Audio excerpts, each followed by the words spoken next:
Hello అండి, నేను మీ సునీత. ఈరోజు నా శుక్రవారం పూజా విధానం ఎలా చేస్తాను, ప్రతి శుక్రవారం నేను ఎలాంటి నియమాలను పాటించి లక్ష్మీదేవి పూజను చేస్తాను అనేది ఈ వీడియోలో మీకు షేర్ చేస్తాను. శుక్రవారం రోజున ముఖ్యంగా ద్వార పూజను చేసుకొని ఆ తరువాత ఆగ్నేయ దీపం పెట్టి లక్ష్మీదేవి పూజను చేసుకుంటాను. అయితే ఈ శుక్రవారం తమలపాకులతో అలంకరణ చేసి పాలతో చేసిన సేమియా పాయసాన్ని నైవేద్యంగా పెట్టి పూజను చేశాను. ఎలా చేశాను అనేది మీకు ఇప్పుడు చూపిస్తాను. ప్రతి శుక్రవారం ద్వారానికి పసుపు రాసి కుంకుమ బొట్లు పెట్టి ద్వారానికి పుష్పాలతో అలంకరించి ఆవు పాలని 3 స్పూన్లు ద్వారం మధ్యలో కానీ లేదా ద్వారానికి ఇరుపక్కల కానీ కొంచెం కొంచెంగా పాలను వదిలి ఆ తరువాత ద్వార పూజను చేస్తాను. ద్వారానికి పసుపు కుంకుమ బొట్లు పెట్టిన తరువాత తులసి కోట దగ్గర కూడా శుభ్రపరచుకొని పసుపు కుంకుమ బొట్లు పెట్టుకున్నాను. ద్వారం దగ్గర బియ్యం పిండితో ముగ్గు వేసి దీపాలను వెలిగించి తులసమ్మ దగ్గర కూడా ప్రతిరోజు ఎలా చేస్తానో ఈరోజు కూడా అలానే దీపాలు పెట్టి ధూపం వేసుకున్నాను. లక్ష్మీదేవి మనల్ని అనుగ్రహించాలి అంటే ముందుగా ద్వారలక్ష్మి పూజను చేసుకోవాలి. ఏ ఇంట అయితే బ్రహ్మముహూర్తంలో పసుపు కుంకుమ బొట్లు పెట్టి ద్వార పూజను చేస్తారో ఆ ఇంట శ్రీ మహాలక్ష్మీదేవి సంతోషంగా అడుగుపెట్టి ఇంట్లోకి వస్తుంది అంటారు. అయితే ఇక్కడ ఇంకొక విషయం ఏమిటంటే వారి ఆరోగ్యం రీత్యా వాళ్ళ నియమాలను బట్టి పూజను చేసుకోవచ్చు. అంతేకాని ఈ టైంలోనే చేసుకుంటే అమ్మ అనుగ్రహిస్తుంది అనేది ఏమీ లేదు. మంచి మనసుతో ఎప్పుడు చేసుకున్నా కూడా అమ్మ అనుగ్రహం కలుగుతుంది. శుక్రవారం రోజున రాగి చెంబుని కూడా ద్వారం ముందు ఉండేటట్లు చూసుకుంటాను. రాగి చెంబు పెట్టడం కోసం ఒక పద్మం ముగ్గును వేసి దానిపైన ఒక చిన్న స్టూలును పెట్టి రాగి చెంబుని ఏర్పాటు చేసుకున్నాను.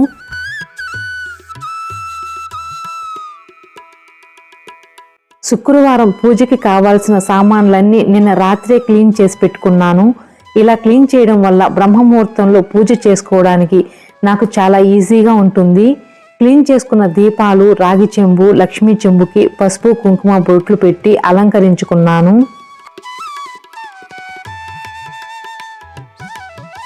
మన వ్యూవర్స్ చాలా మంది అడుగుతున్నారు, ఏంటి మీరు ఈ మధ్య వీడియోస్ తగ్గించారు, మీరు చేసే short videos, long videos notifications రావటం లేదు అంటున్నారు. ఈ రెండిటికి నా సమాధానం అవునండి, ఈ మధ్య పర్సనల్ వర్క్తో బిజీగా ఉండడం వల్ల ఫ్రీక్వెంట్గా వీడియోస్ చేయలేకపోయాను. నెక్స్ట్ వీక్ నుంచి రెగ్యులర్గా వీడియోస్ వస్తాయి. Monday and Friday morning 11 AM long video వస్తుంది. ప్రతిరోజు సాయంకాలం 7కి షార్ట్ వీడియో వస్తుంది. తప్పకుండా చూడండి. ఒకవేళ మీకు నోటిఫికేషన్ రాకపోతే మన ఛానల్ ఓపెన్ చేసి చూడవచ్చు.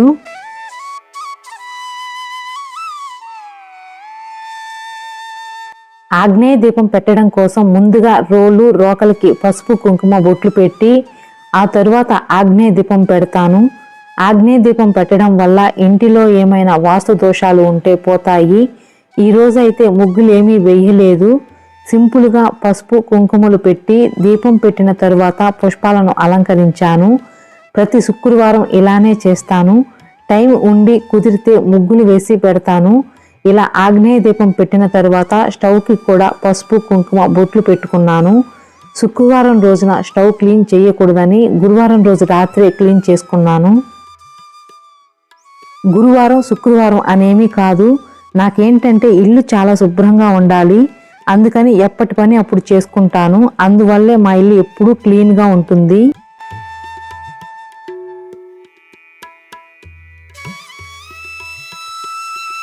ఆగ్నేయ దీపం పెట్టిన తర్వాత పూజ సామాన్లన్నీ దేవుడి రూమ్లో పెట్టేసి పాయసం చేయడం కోసం కావాల్సినవి ఏర్పాటు చేసుకుంటున్నాను. 3 స్పూన్ల సేమియా, కొంచెం నెయ్యి, చిటికెడు ఇలాచీ పౌడర్, జీడిపప్పు, చక్కెరతో పాయసం చేస్తున్నాను.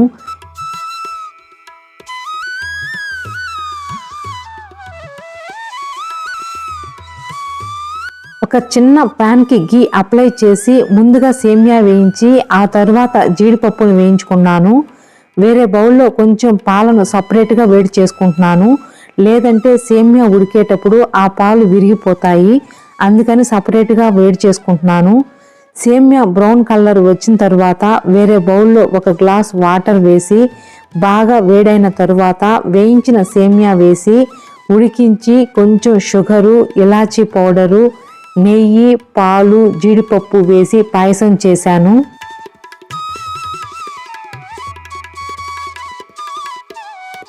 లక్ష్మీదేవికి ఆ మహావిష్ణువుకి ప్రసాదం చేసేటప్పుడు తప్పకుండా ఇలాచి పచ్చకర్పూరం ఉండేటట్లు చూసుకుంటాను. ఈ 2 పదార్థాలు స్వామి అమ్మవారికి ఎంతో ప్రీతికరం. ఆగ్నేయ దీపం పెట్టాలి అనుకునేవారు గ్యాసు స్టవ్ అన్నీ చెక్ చేసుకొని ఆ తర్వాత ఆగ్నేయ దీపం పెట్టుకోండి. 100% ఆగ్నేయ దీపం పెట్టుకోవాలి అనే రూల్ ఏమీ లేదు. భక్తితో పూజ రూమ్లో కూడా దీపం పెట్టుకొని పూజ చేసుకోవచ్చు.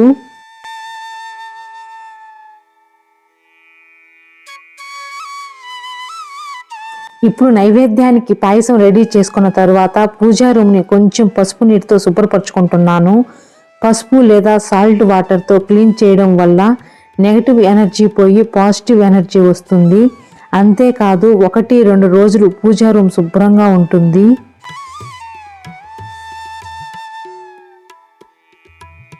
ఇక్కడ గంట కింద ఉంది కదా, ఇలా నేలపైన గంట ఉండకూడదు. మా అబ్బాయి నైట్ క్లీన్ చేసేదానికి అవన్నీ తీసుకురా అని చెప్తే గంట కింద పెట్టేసేమో తీసుకొచ్చేసాడు. నేను ఇప్పుడు చూసుకుంటున్నాను. స్వామి అమ్మవార్లకు ఉపయోగించే గంటని నేలపైన ఉంచకూడదు. ఒక ప్లేట్ పెట్టి దానిపైన గంటని ఉంచుకోవాలి, అంతేకాని ఈ విధంగా నేలపైన పెట్టుకోకూడదు. పూజా రూమ్ని శుభ్రపరచుకున్న తర్వాత స్వామి అమ్మవార్లకి ఫొటోస్కి విగ్రహాలకి పుష్పాలని అలంకరిస్తున్నాను. ఈ శుక్రవారం లక్ష్మీదేవికి అభిషేకం చేసి తమలపాకుల అలంకరణతో పూజను చేస్తున్నాను. స్వామి అమ్మవార్ల అందరికీ పుష్పాలని అలంకరించిన తర్వాత దీపం ఏర్పాటు చేసుకోవడం కోసం చిన్న దీపపు కుందులను ఏర్పాటు చేసుకొని ఆ తర్వాత కామాక్షి దీపం కోసం ఒక చిన్న పీఠం ఏర్పాటు చేసి దానిపైన ఒక ప్లేటు పెట్టి తమలపాకుకి పసుపు కుంకుమ బొట్లు పెట్టి కొంచెం బియ్యం వేసి అక్షంతలు, ఆ తరువాత గజలక్ష్మి దీపాన్ని ఏర్పాటు చేసుకున్నాను. కామాక్షి దీపం పెట్టుకోవాలి అంటే ఈ నియమాన్ని తప్పకుండా పాటించాలి. తమలపాకు లేదు అనుకుంటే కొంచెం అక్షంతలు, పసుపు, కుంకుమ వేసి పెట్టుకోవాలి.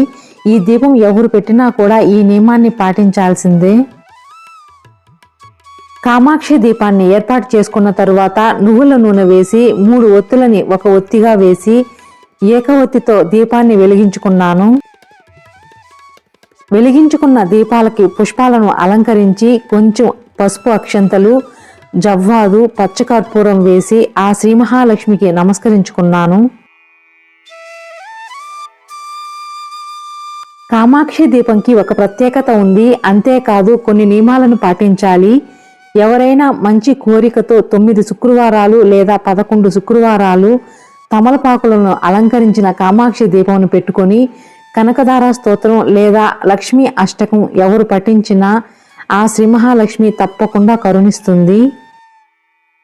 లక్ష్మీదేవికి అభిషేకం కోసం ఒక ప్లేట్ పెట్టి అందులో అమ్మని ఏర్పాటు చేసుకొని ముందుగా శుద్ధ జలంతో శుభ్రపరచుకొని అమ్మకి పసుపు కుంకుమ బొట్లు పెట్టి అక్షంతలు పుష్పాన్ని సమర్పించి అమ్మని ఆవాహనం చేసుకున్నాను.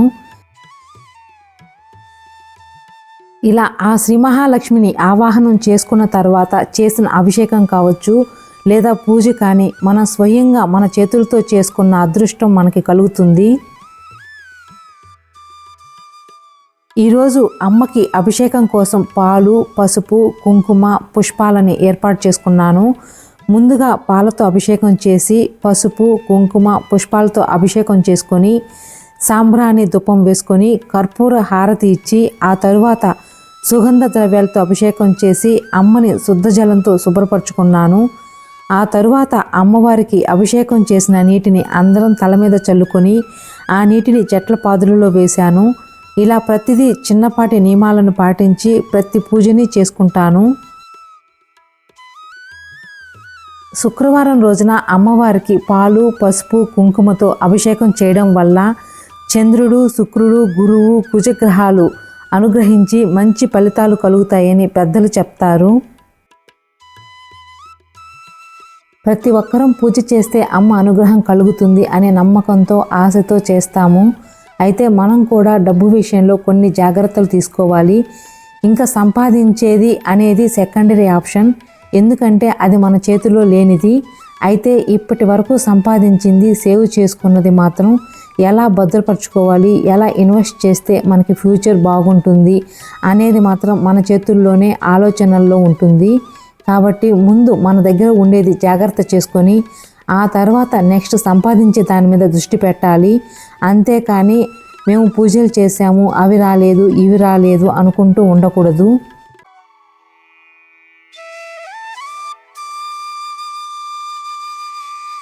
అభిషేకం చేసేటప్పుడు నీళ్లు, పాలు కొంచెం పక్కన పడ్డాయి, అందుకని టిష్యూ పేపర్తో క్లీన్ చేస్తున్నాను. అభిషేకం చేసి శుభ్రపరచుకున్న అమ్మవారికి పసుపు, కుంకుమ బొట్లు పెట్టుకున్నాను. అమ్మను ఏర్పాటు చేసుకోవడం కోసం కామాక్షి దీపం పక్కన ఒక చిన్న ముగ్గు ఉన్న పీటని పెట్టి దానిపైన ఒక ప్లేట్ పెట్టుకున్నాను. అమ్మవారిని తమలపాకులతో అలంకరించడం కోసం మంచివి తమలపాకులను తీసుకొని మంచినీటితో శుభ్రపరచుకున్నాను. తమలపాకులలో ఆ ముగ్గురు అమ్మలు కొలువై ఉంటారు. అందుకని పూజకు ఉపయోగించే తమలపాకులు చిరిగినవి, పాడైనవి కాకుండా శుభ్రమైన తమలపాకులను మాత్రమే ఉపయోగించాలి. మంచినీటితో శుభ్రపరచుకున్న తమలపాకులకి పసుపు, కుంకుమ బొట్లు పెట్టుకొని ఏర్పాటు చేసుకున్న ప్లేట్లో ఒకదాని తర్వాత ఒకటి వరుసగా పెట్టి లక్ష్మీదేవిని పెట్టుకోవడం కోసం ఒక తమలపాకు పైన కొంచెం బియ్యం, అక్షంతులు వేసి ఆ శ్రీ మహాలక్ష్మీదేవిని ఏర్పాటు చేసుకొని ఒక చిన్న దండని మెడలో అలంకరించి పుష్పాలను చుట్టూ పెట్టుకున్నాను.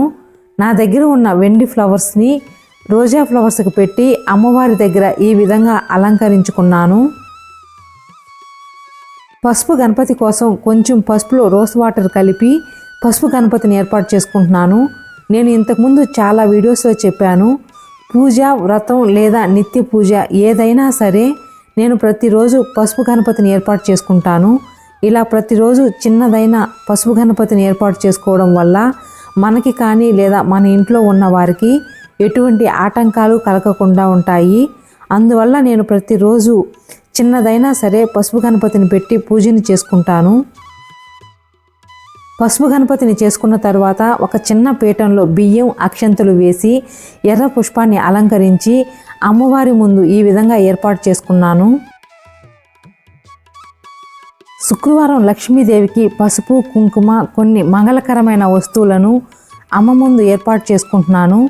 చాలామంది ఇక్కడ నేను పసుపు, కుంకుమ వేస్తున్నవి బిందెలు అనుకుంటున్నారు. ఇవి బిందెలు కాదు, ఉసిరి దీపాలు. అమ్మవారి ముందు సగం సగం ఏది పెట్టకూడదు. అందుకని ఇవి చిన్నవిగా కొంచెం వేసినా కూడా నిండుగా ఉంటాయి. అందుకని వీటిలో కొంచెం పసుపు, కుంకుమలు వేసి అమ్మ దగ్గర పెట్టుకుంటున్నాను. శుక్రవారం రోజున తప్పకుండా పెట్టుకోవాల్సింది లక్ష్మీ చెంబు. లక్ష్మీ చెంబు కోసం ఒక చిన్న రాగి చెంబులో కొంచెం పసుపు, కుంకుమ, అక్షంతలు, పచ్చకర్పూరం, జవ్వాదు, ఇలాచి, 5 రూపాయల కాయిను, పుష్పం వేసి లక్ష్మీ చెంబుని ఏర్పాటు చేసుకొని పక్కన పెట్టుకున్నాను. గణపతికి, లక్ష్మీదేవికి అక్షంతలు, పుష్పాలను సమర్పించి ఆవాహనం చేసుకొని పంచోపచారాలతో పూజను చేసుకొని నైవేద్యం కోసం చేసిన పాయసాన్ని సమర్పించి అమ్మకి ఎంతో ఇష్టమైన కనకధార స్తోత్రాన్ని పారాయణం చేసుకున్నాను. ఆ తర్వాత కర్పూర హారతి ఇచ్చి సాంబ్రాణితో ధూపం వేసి అమ్మవారికి పూజను పూర్తి చేసుకున్నాను. ముందుగా గణపతికి అక్షంతలు, పుష్పాలను సమర్పించి గణపతి పూజను పూర్తి చేసుకున్నాను. ఆ తర్వాత లక్ష్మీదేవికి కూడా కొంచెం అక్షంతలు, పుష్పాలను చూపిస్తూ అష్టోత్తరం చదువుకొని ఒక ప్లేట్లో పుష్పాలను వేస్తూ పూజని పూర్తి చేసుకున్నాను.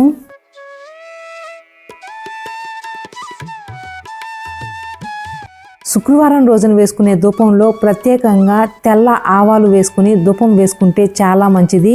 ఎందుకంటే నెగటివ్ ఎనర్జీ పోయి పాజిటివ్ ఎనర్జీ త్వరగా వస్తుంది. అందుకని ఈరోజు సాంబ్రాణిలో తప్పకుండా తెల్ల ఆవాలు ఉండేటట్టు చూసుకుంటే చాలా మంచిది.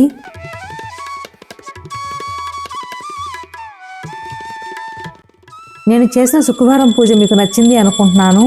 నచ్చితే లైక్ అండ్ కామెంట్ చేసి మా ఛానల్ని సపోర్ట్ చేయండి. అంతేకాదు చాలామంది నేను పెట్టే వీడియోస్ చూస్తున్నారు కానీ సబ్స్క్రైబ్ చేసుకోవటం లేదు. మీకు నచ్చితే తప్పకుండా మా ఛానల్ని సబ్స్క్రైబ్ చేసుకొని సపోర్ట్ చేయండి.